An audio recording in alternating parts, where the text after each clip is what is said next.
পুণ্যে পাপে সুখে পতনে উত্থানে মানুষ হইতে দাও তোমার সন্তানে স্নেহার্ত বঙ্গভূমি। তব গৃহ করে চির শিশু করে আর রাখিও না ধরে, দেশ দেশান্তরের মাঝে যার যেথা স্থান খুঁজিয়া লইতে দাও করিয়া সন্ধান। পদে পদে ছোট ছোট নিষেধ ডোরে বেঁধে বেঁধে রাখিও না ভালো ছেলে করে, প্রাণ দিয়ে দুঃখ সয়ে আপনার হতে সংগ্রাম করিতে দাও ভালো মন্দের সাথে। শীর্ণ শান্ত সাধুতব পুত্রদের করে দাও গৃহছাড়া লক্ষ্মী ছাড়া করে।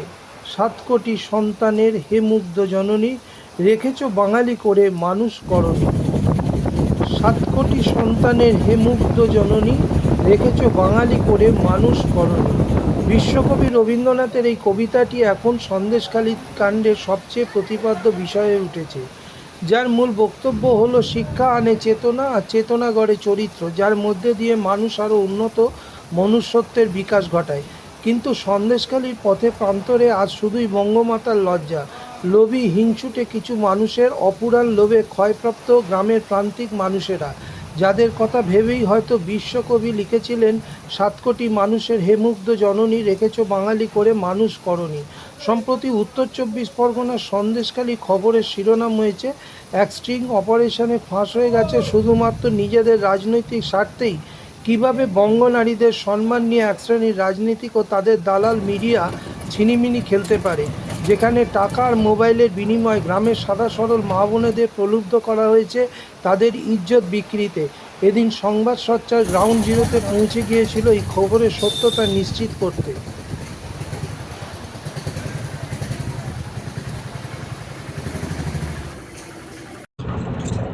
সন্দেশখালীর পথে প্রান্তরে সংবাদ সচ্চা। আমরা সকাল থেকে সন্দেশখালীর বিভিন্ন প্রান্তে মানুষের সাথে কথা বলে আমরা সন্দেশখালীর মানুষের মনোভাব জানার চেষ্টা করছি। গত কয়েকদিন আগে যে ভিডিও প্রকাশ পেয়েছে, যেখানে দেখানো হয়েছে যে সন্দেশখালীর অসংখ্য মা বোন যারা বেশ কিছুদিন আগে বিভিন্ন সময়ে তাদের উপরে পাশবিক নির্যাতন হয়েছে বলে অভিযোগ করেছিলেন, সেই নির্যাতনের ঘটনার পিছনে আসল যে পরিকল্পনা ছিল তা একটি ভিডিওর মাধ্যমে প্রকাশ পেয়েছে। একটি স্টিং অপারেশনে বিজেপির স্থানীয় এক নেতা তিনি স্বীকার করেছেন যে এই পুরো বিষয়টি পরিকল্পিত ছিল এবং বিরোধী দলনেতা শুভেন্দু অধিকারীর মস্তিষ্ক প্রসূত ছিল, এবং তার জন্য যে মা বোনেদের দিয়ে তাদেরকে ধর্ষণ করা হয়েছে বলে মিথ্যে অভিযোগ তোলা হয়েছিল, সেই মা বোনেদের 2000 করে টাকা এবং একটি করে নাকি মোবাইল ফোনও দেওয়া হয়েছিল। এই সাংঘাতিক খবর বাইরে আসার সঙ্গে সঙ্গে গোটা রাজ্য তো বটেই, গোটা দেশ জুড়ে এখন তোলপাড় পড়ে গেছে। পশ্চিমবাংলার রাজনীতিতে আমরা দেখেছি অতীতে বহু খুন জখম গণহত্যার ঘটনা দেখেছি, কিন্তু এইভাবে গণ ধর্ষণের কোনো মিথ্যা অভিযোগ কখনো কোনো মা বোনকে করতে দেখেনি।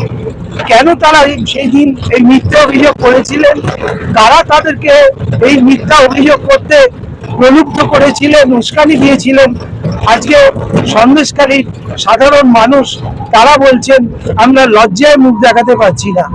একটু আগে আমরা বেশ কিছু মানুষের সাথে কথা বলেছি, আমরা এখন সন্দেশখালীর আরো বিভিন্ন প্রান্তে যাচ্ছি। আমরা চেষ্টা করব সাধারণ মানুষের প্রতিক্রিয়া আপনাদের সামনে তুলে ধরতে প্রতি মুহূর্তে।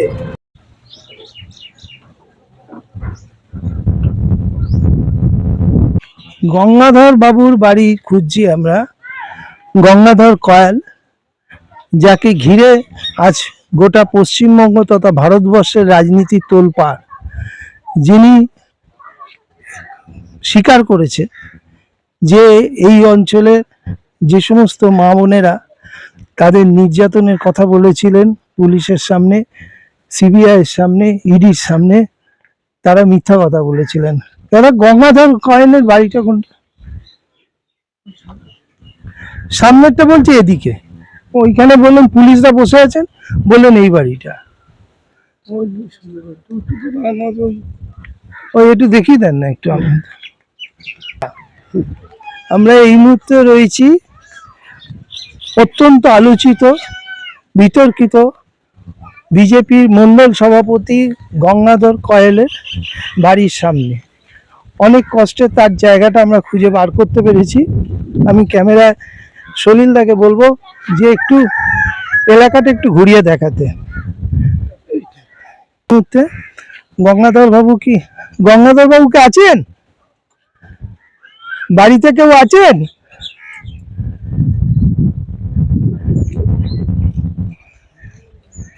গঙ্গাধর বাবু আছেন বাড়িতে? বাড়িতে কেউ নেই নাকি?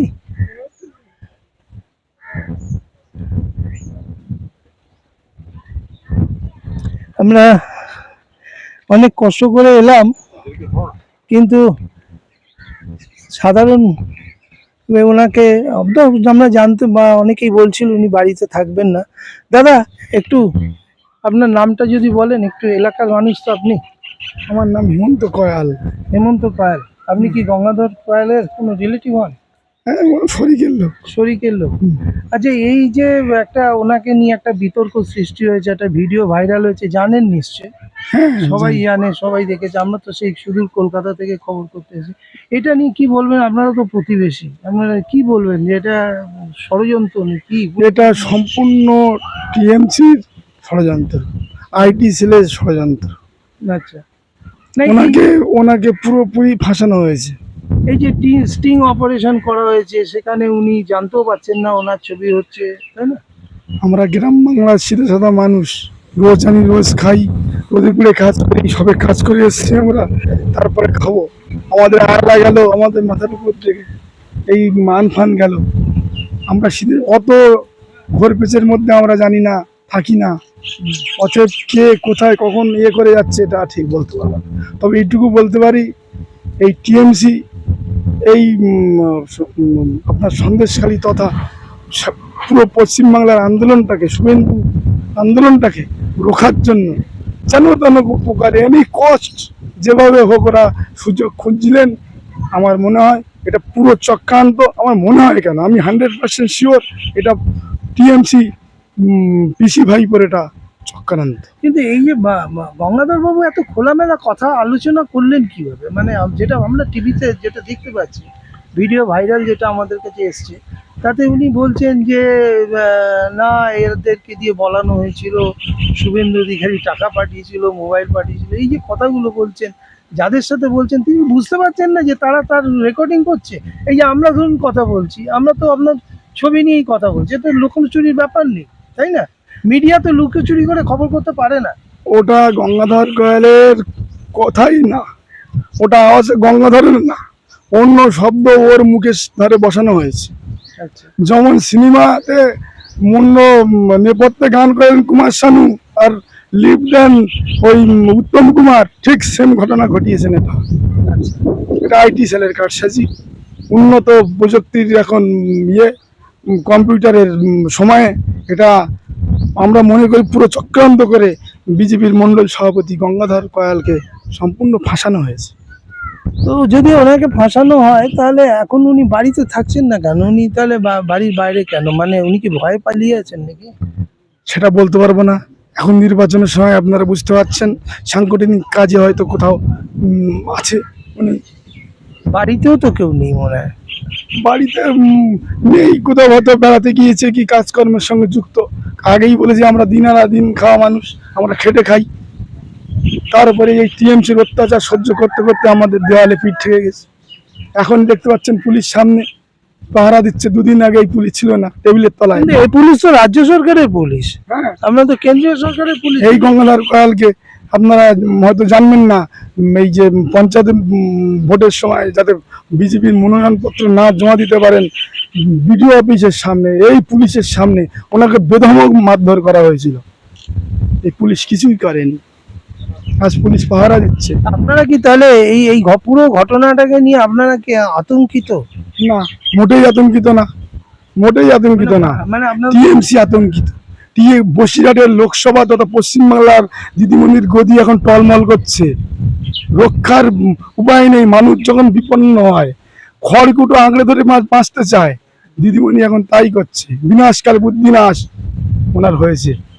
মানে আপনি বলতে চাইছেন এটা টোটালি একটা ফেক, একটা টোটালি totally। তৈরি, এবং এটা নির্বাচনে কোনো প্রভাব পড়বে না। কোনো প্রভাব পড়বে না। রেখাপাত্র কত ভোটে জিতবে আশা করছেন? আশা করছি লক্ষাধিক ভোটে জিতবে রেখাপাত্র।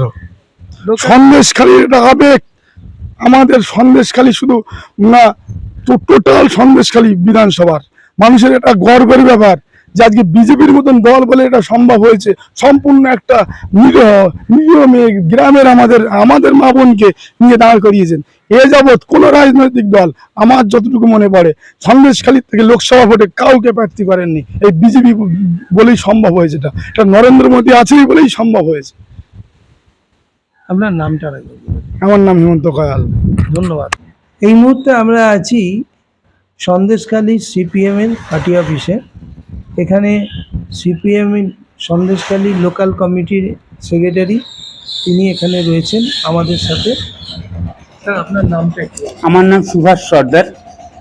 আমরা সুভাষ সর্দারের সাথে কথা বলবো সন্দেশখালীর বর্তমান পরিস্থিতি, যে ভিডিও ভাইকে ঘিরে আজকে পশ্চিমবঙ্গ তথা সারা ভারতবর্ষের রাজনীতি উত্তাল, সেই বিষয়ে তার কাছ থেকে কিছু আলোকপাত শুনবো। যে ভিডিও ভাইরাল হয়েছে, যেখানকার কিছু মহিলা তারা অভিযোগ করেছিলেন তাদেরকে ধর্ষণ করা হয়েছে, নির্যাতন করা হয়েছে, এবং সেই ভিডিওতে বলা হচ্ছে বিজেপির এক মানে মণ্ডল সভাপতি তিনি স্বীকার করছেন যে এটা সম্পূর্ণ পরিকল্পিত একটা ঘটনা। কি বলবেন?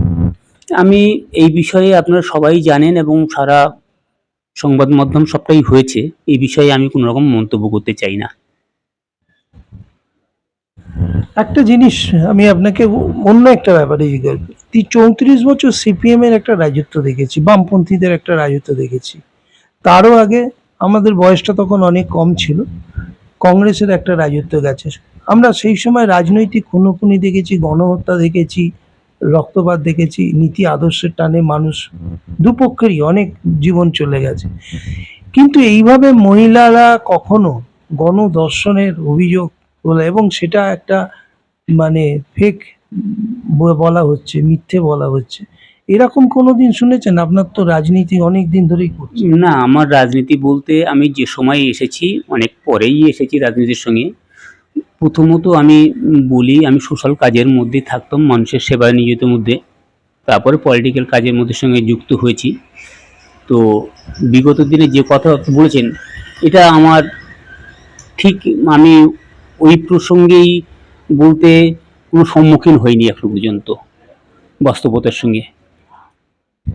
সন্দেশখালী একটা একটা প্রশ্ন, আপনি বলছেন যে আপনি এই বিষয়ে কোনো মতামত দেবেন না, কিন্তু একটা তো প্রশ্ন থাকবেই, আপনি তো সন্দেশখালীর মাটির মানুষ, এই এলাকার মানুষ। এই যে একটা অভিযোগ উঠে এসছে যে যারা ধর্ষিত হয়নি তাদের দিয়ে ধর্ষণের অভিযোগ করানো হয়েছে, এটা যদি সত্যি হয় তাহলে কি বলবো আমাদের রাজ্যের মহিলাদের মান সম্মান ক্ষুণ্ণ হচ্ছে না? কি বলবেন? আমি আবারও বলি, এই সম্পর্কে আমি কোনো রকম কোনো মতামত করব না, কারণ রাজ্যের মুখ্যমন্ত্রী তিনিও জানেন এবং এখানকার মানুষ তাঁরাও সবাই ভুক্তভোগী। কারণ এই সরকারের যারা আছেন, প্রশাসন থেকে শুরু করে সবটাই প্রকাশ্য দিবালোকে রাজপথেই আমি কয়েকবারেই আক্রান্ত হয়েছি।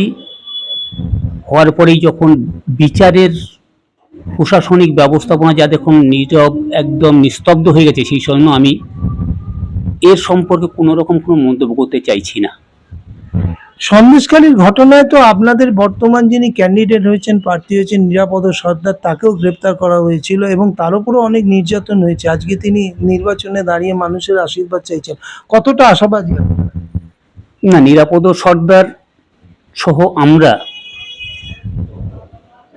ক্ষেতমজুর আন্দোলন থেকে শুরু করে, কৃষক আন্দোলন থেকে শুরু করে, সাধারণ মানুষের রুটি রুজির থেকে শুরু করে সমস্ত আন্দোলনেই আমরা অংশ নিই থাকি।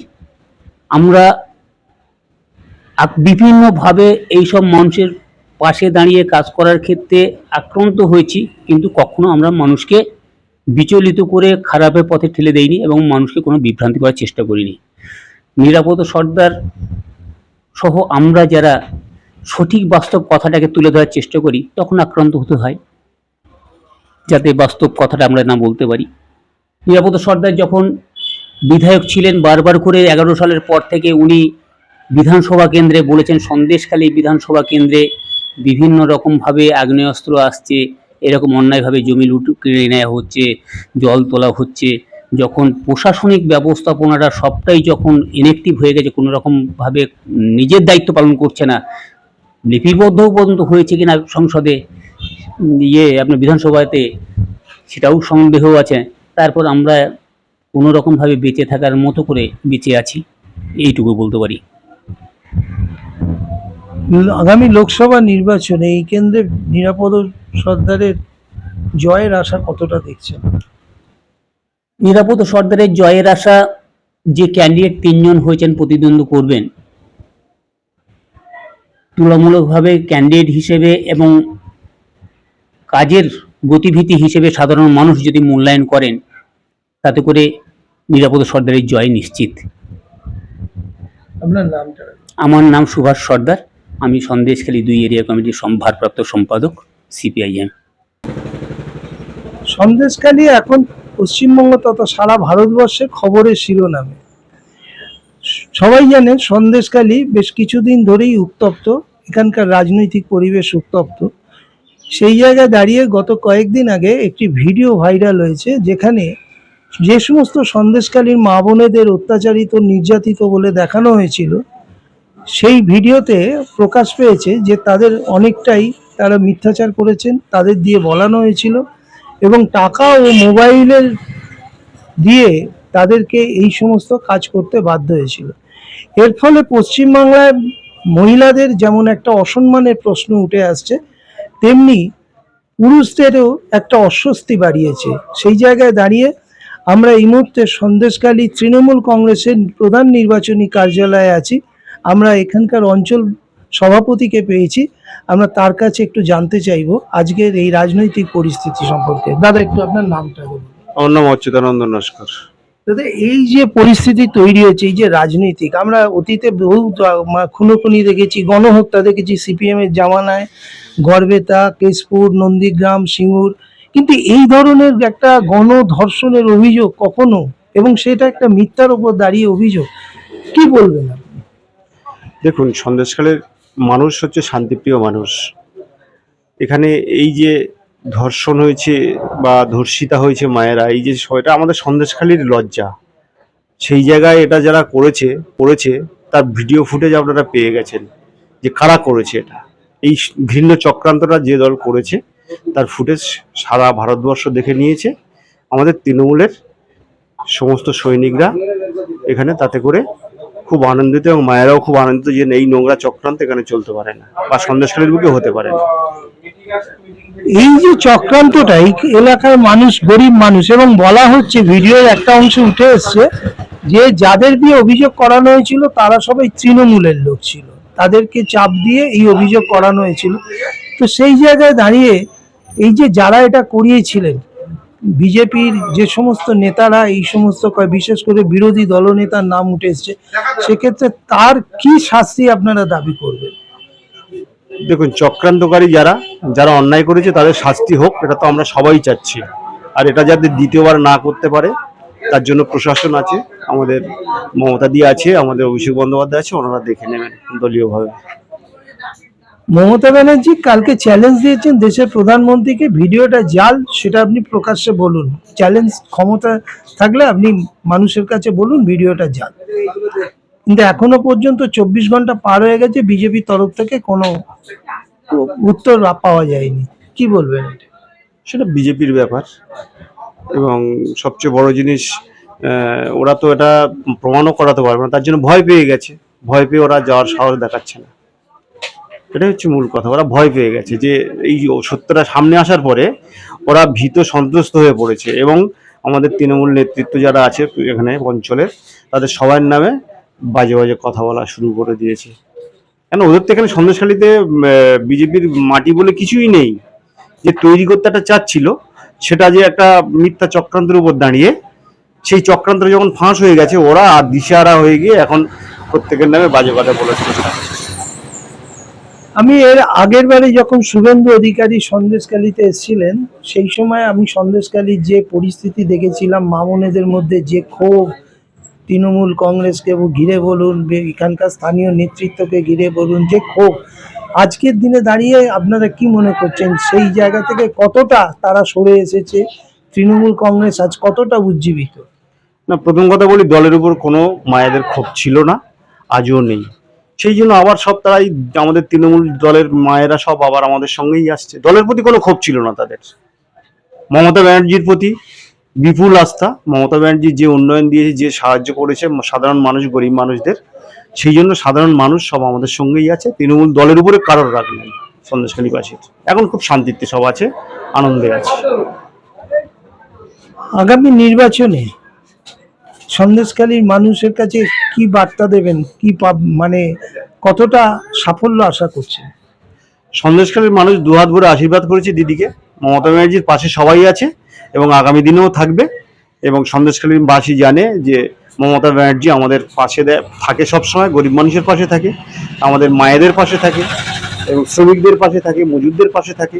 যে বিপদে পড়ে তার পাশেই মমতা ব্যানার্জিই থাকে। তাই মমতা ব্যানার্জির পাশে সবাই থাকবে। ধন্যবাদ। শিশু জন্ম নিল আজ রাতে, তার কাছে খবর পেল সে পেয়েছে ছাড়পত্র এক। নতুন বিশ্বের দ্বারে তাই ব্যক্ত করে অধিকার, জন্মমাত্র সুতীব্র চিৎকারে। খর্বদেহ নিঃসহায়, তবু তার মুষ্টিবদ্ধ হাত উত্তোলিত উদ্বেলিত, কি এক দুর্বোধ্য প্রতিজ্ঞা। সে ভাষা বোঝে না কেউ, আমি কিন্তু মনে মনে বুঝেছি সে ভাষা। এসেছে নতুন শিশু, তাকে ছেড়ে দিতে হবে স্থান। চলে যাব তবু যতক্ষণ দেহে আছে প্রাণ, প্রাণপণে সরাবো বিশ্বের জঞ্জাল, এ পৃথিবীর জঞ্জাল। এই বিশ্বকে শিশুর বাসযোগ্য করে যাব আমি নবজাতকের কাছে, এ আমার দৃঢ় অঙ্গীকার। অবশেষে সব কাজ ছেড়ে নতুন শিশুকে করে যাব আশীর্বাদ, তারপর হবে ইতিহাস। ক্যামেরায় সলিল দাসের সাথে সুভাষিত, সংবাদসোচ্চার.com।